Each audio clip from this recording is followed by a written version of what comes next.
Hey, Bo. So here I'm looking at the outlet on the compressor and looking down there in the mirror, looking down into the outlet with a mirror reveals, quite a bit of carbon, kind of carbon looking buildup, and maybe some,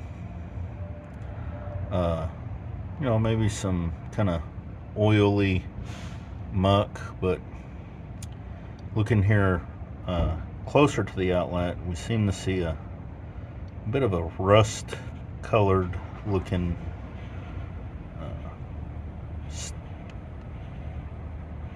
matter mixed in with this gummy stuff.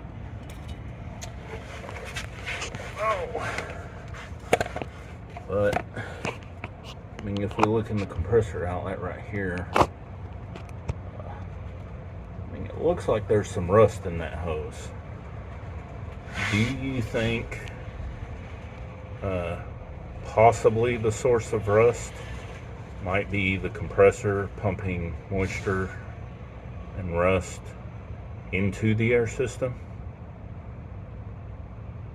I mean, that seems like a possibility looking at it. Let me know.